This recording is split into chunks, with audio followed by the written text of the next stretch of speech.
It's Rebecca Kramer here, and I'm here with Natalie Workman, and we have some really great questions for Natalie today. But Natalie, welcome. Maybe you can tell me a little bit, or tell everyone a little bit about yourself. I would love to. Yeah. Hi. This is so exciting. I've never done this before on LinkedIn, and I need to become better at LinkedIn. So, especially because, a lot of our business is via LinkedIn. So, hi, I am Natalie Workman. I am the Executive Vice President of Operations at Cardone Ventures. So Grant Cardone and my fiance, Brandon Dawson, we decided to start a consulting business about a year and a half ago.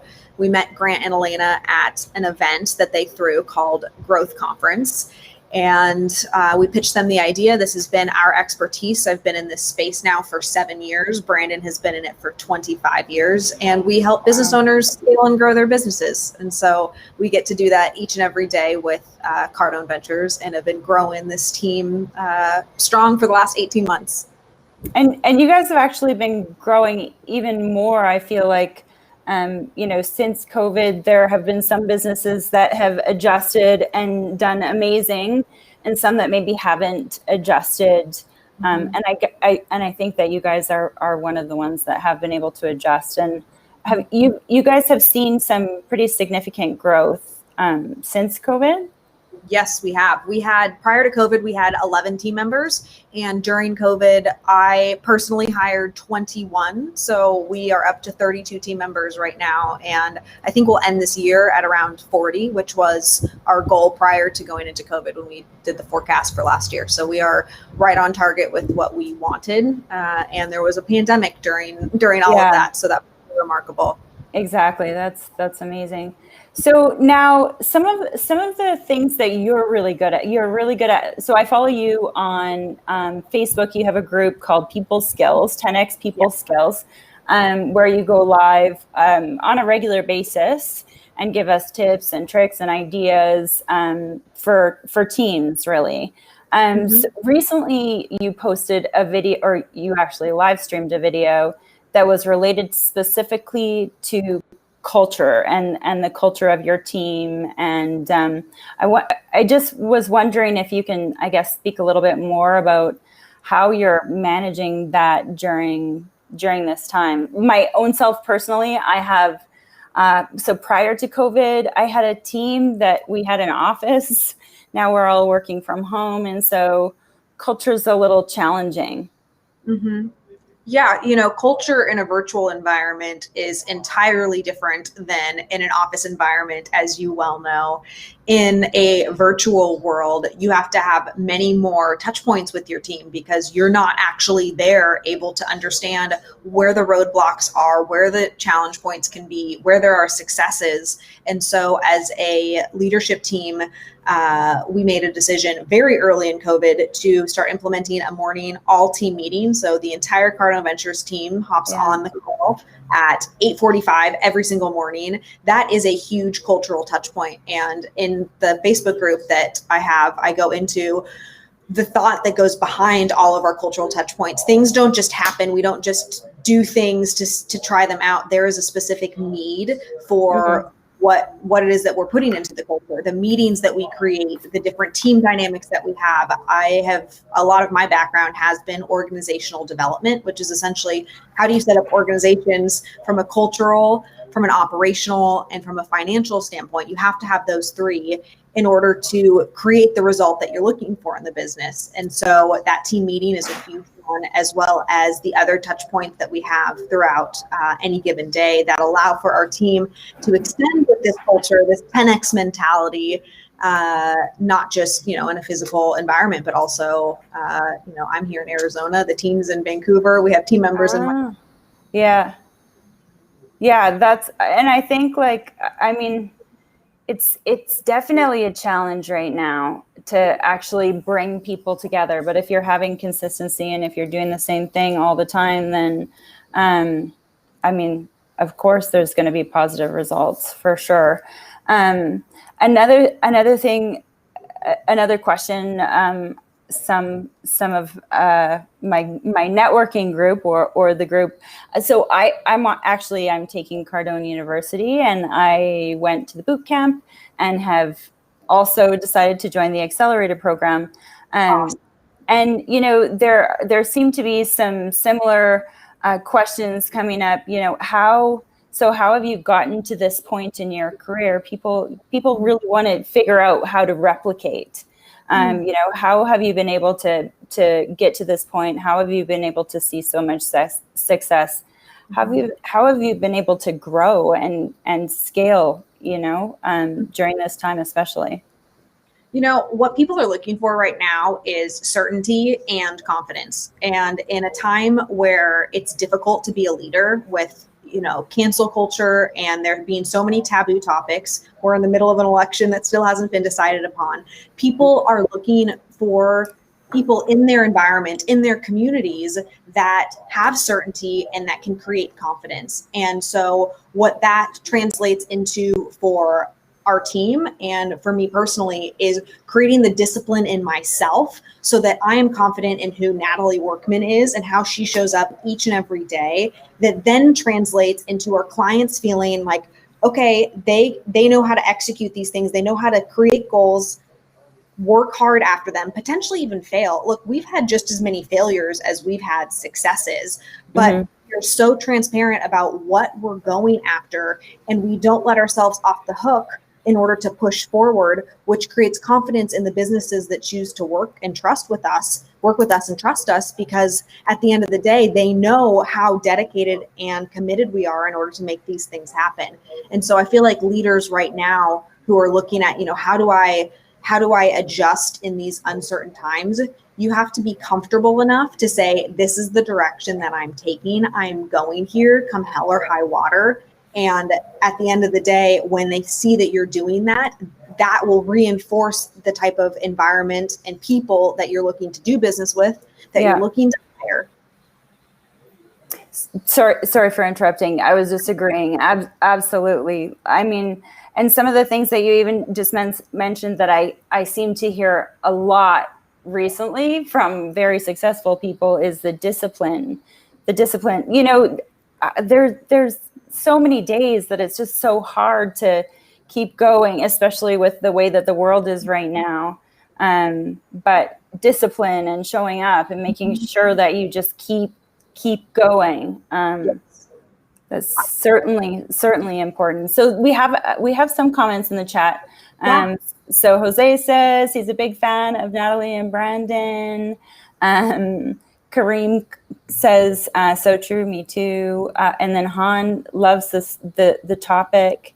So Jose's asking, when do you suggest is a good time to bring on more employees?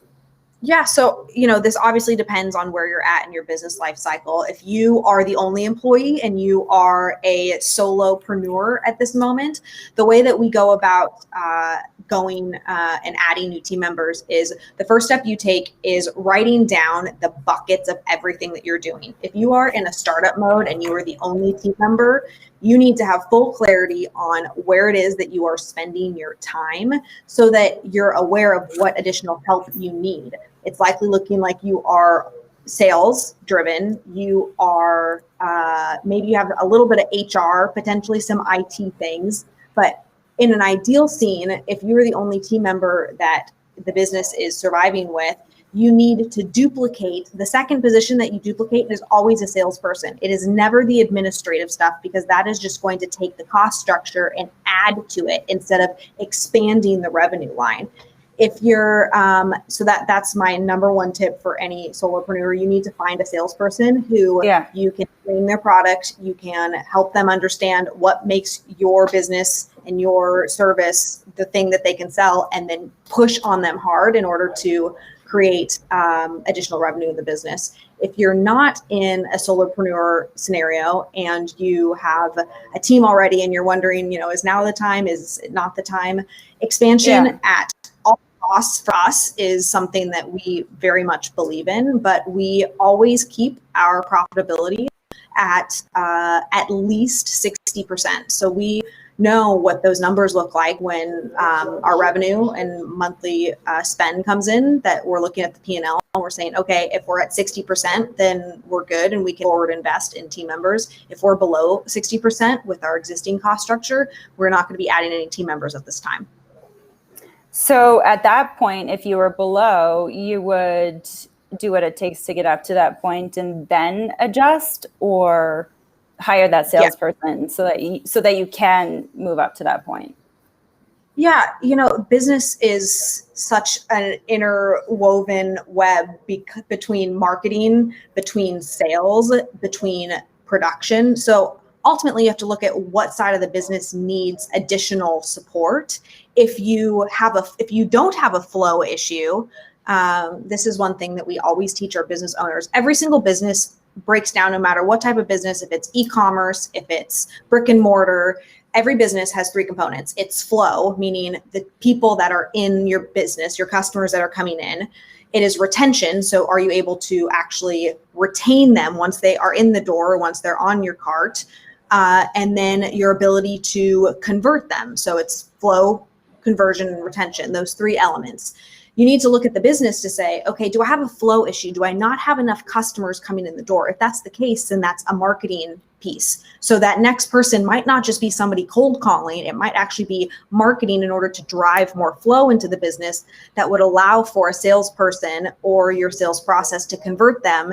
And then if those two things are really working well, you need to be looking at, well, how much of that business is coming back? And if they're not coming back and you have a very low retention rate, that could indicate that you have an issue with your product or service, and you actually need to hire some operating team members in order to help fix whatever challenge there is with the product or service. That's actually really great info, like even personally for my own business, actually. We have some more questions in the chat. So another Rebecca is asking, how long did it take you to get your processes down pat? And how did you check on the processes being followed by employees? This is a really great one. This is one of my favorite topics because I actually am a not process-oriented person by nature. I love people. I love talking to people. I'm the last person in theory that you would put in charge of processes in an organization. However, that is my role in our organization. I made the commitment that 2020, at the Christmas party that we had last year with our team, and when we had 10 employees, I said 2020 is going to be the year of making processes sexy. And like everyone kind of didn't understand what I was talking about, but you have to, as a business owner or as a leader in any role that you're in, make sure that yes, the production side of the business is important, but in order to really scale and duplicate yourself so that you do not have to be stuck as an employee in your own business, you have to process document. You have to know what makes the best process, what makes the best top performer, and what it is that they do in order to be able to scale and grow with them. And so how long did it take to get our processes down pat? Our processes are never down pat. That is also another secret of ours. Like, we are constantly evolving and changing. However, I look at my role as spending 80% of the time on anything that's new for us. So we created a process during COVID actually called the Platform Review. It's a 6-month consultative program that our clients pay us $130,000 to work on with them. And I get the product to 80% and I document it. And then the last 20% of the tweaking, that doesn't necessarily need my help. That needs the help of the team that's actually closest to the client to be able to add an additional element that I wasn't thinking of, or to, once we've delivered it, recognize where it needs potentially a tweak. Mm-hmm. But I'm constantly moving on to the next thing to help document the 80%, the bulk of it. And then the way that you have team members take them on is you put an incentive program around the process. The process only gets followed if people are actually incentivized to do what you've documented. And so we have incentive programs with our team that the person who's responsible for that role has to do it by the process, or else they don't get the additional incentive. And that allows our business to scale. That is actually a really great idea. So not just specifically for sales, you're incentivizing Wow, that's a great idea, actually. Most of my work is not in sales because sales is the easiest thing that's so directly tied to revenue, but it's all those other things that it's the fulfillment of the sales where businesses fall apart.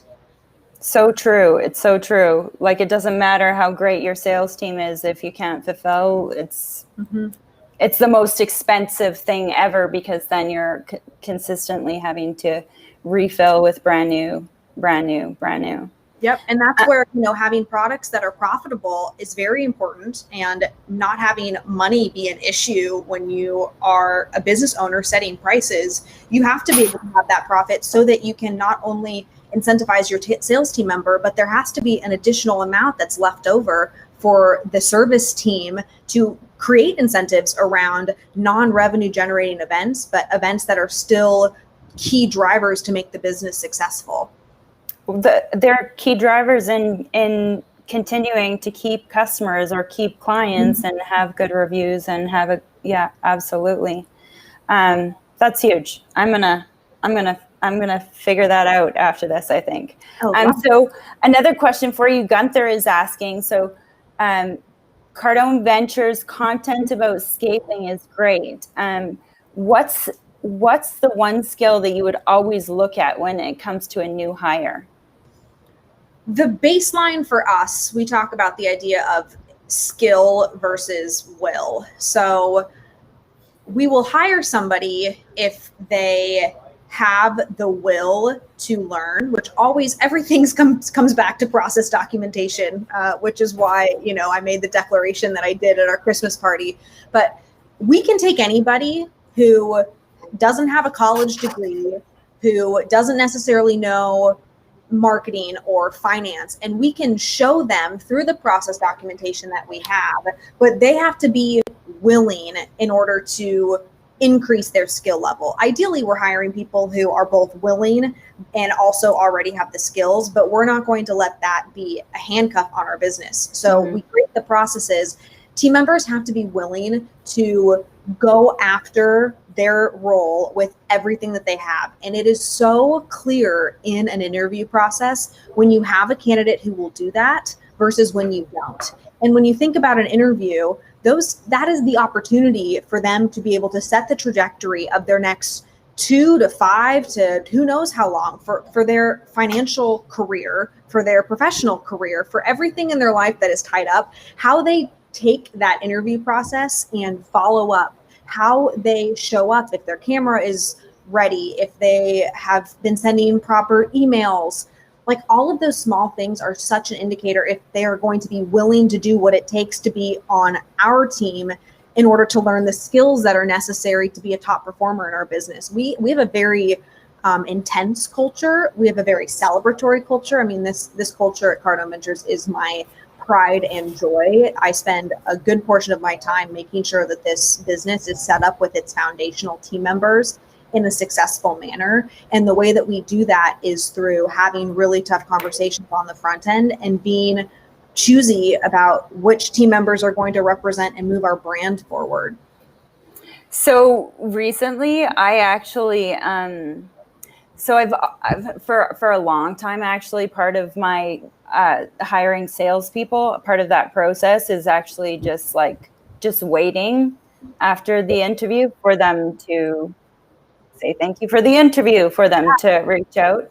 But recently, I actually tried with some different roles, asking, sending a video of myself explaining the role, and asking for either a video, a voice recording, or text reply back.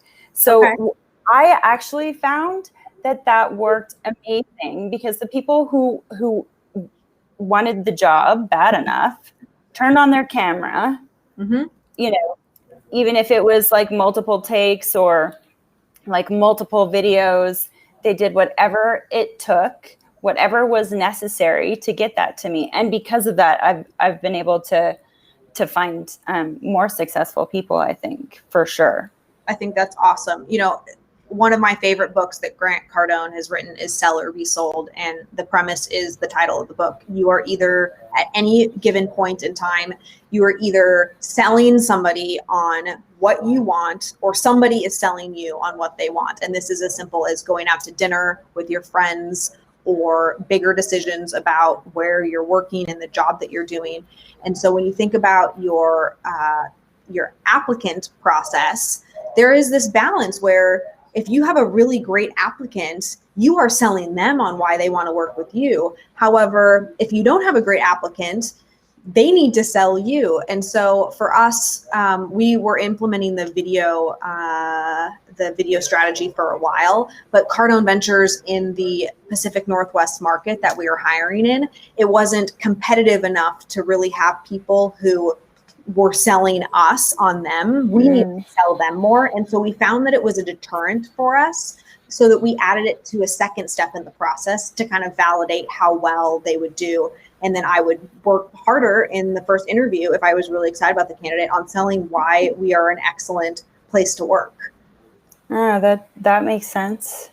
There's dance. And it's a fun dance, right? If you're not scared of the dance, it's fun.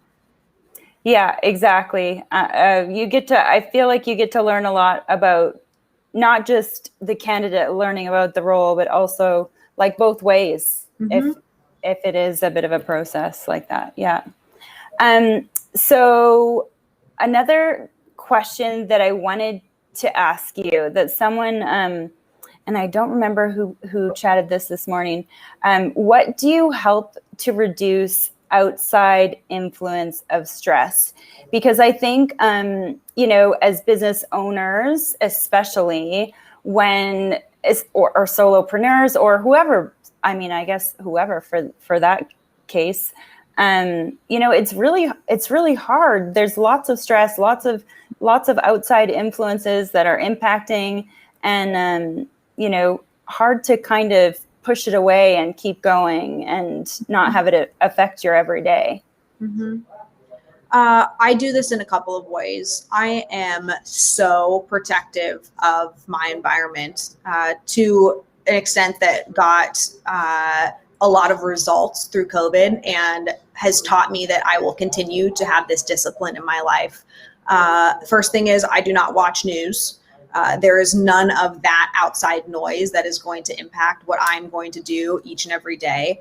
So I prioritize my time based off of what is my goal for this month in order to hit the annual goal that the business has. And I do not talk to people who are not supportive of that goal. If it is my family who wants to take a vacation, if it's a friend who just wants a night out to go drinking, I have moments where I enjoy myself and all of that, but I am building something that is going to be truly remarkable. And the payoff for me, Grant talked about this at the boot camp, it's the payoff that keeps me focused on that. My payoff, the result of what I want, is going to be big enough that I don't mind shutting out all of that other stuff, because it's so exciting to me that I'm actually able to build that for myself.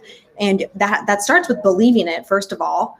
You have to believe that the thing that you're going after can happen, and that you can be the cause to create that. And so that really allows, from my standpoint, the stress or the uncertainties to be quieted, because I know what I need to do in order to fulfill my potential in any given day. And there's nobody around me that can dissuade me from making sure that I fulfill those commitments. I know that in order to show up as the best leader, I have to work out. I know that I have to wake up before the sun rises. There are certain steps every single day that I can take that are within my control that allow me to feel even more confident about pushing out anything else that would detract me from that. Discipline. Guess what? So about the waking up before the sun. So I think it's about 7 weeks ago now, I actually started waking up at 4 a.m. Wow. So yeah, I know it's a little crazy. I would have thought it was crazy if somebody told me that previously. But the challenge that was on, lots of people were talking about it. So I thought I would give it a try. And there's so much extra time in my day, because the most efficient time of my day is the morning. And at night, I'm not there's nothing beneficial happening in the evening late, not at all. Right, 100%. Yeah. So, and last quick question that I wanted to, or a couple quick questions that I wanted to ask you. So what are you, well, I'll just say them both at the same time. So what are you the most grateful for? And what are you the most excited about right now? These are great questions. What am I most grateful for? Through finding Grant and Elena, I have realized that this is going to sound so ridiculous, but I've realized that I'm grateful that I don't have a limit. And I always, for so many years, just put this cap on what I was able to do or what I thought I was supposed to be doing, instead of really opening my eyes to consider like what is truly possible. And so right now in this moment, I am so grateful for the energy and the joy and the life that I have been, that's been restored, because I don't feel like I have this limit. And it has increased my confidence. It's changed every single thing about me over the last 11 months. And I'm grateful that I was surrounded by ideas and books and trainings like Cardone U, like the book Sell or Be Sold, that just kind of peeled away these layers of myself that I didn't realize was ultimately holding me back. And now I feel the freedom to chase after something with everything that I have and not be worried about the consequences. And so that's what I'm grateful for right now, because it's so impactful in my life. And what am I most excited? I'm most excited about, I wake up every morning and I'm pumped about what we are building. I love our team. Our clients are amazing. We've built this business from a foundational standpoint correctly, and Brandon and I do everything that we can in order to push this business forward each and every day. Like, it is such a focus of ours, and we derive so much fulfillment from it, because we really are changing people's lives. We're changing how businesses are run, and that gets me excited. Yeah, that's huge. Very, very exciting. Very exciting. So I thank you so much, Natalie Workman, for coming on LinkedIn Live with me, and wherever else the live streams are today. And thanks so much for everyone else for joining us. And yeah, everyone have a great week. Thanks so much, Natalie. Thank you for having me.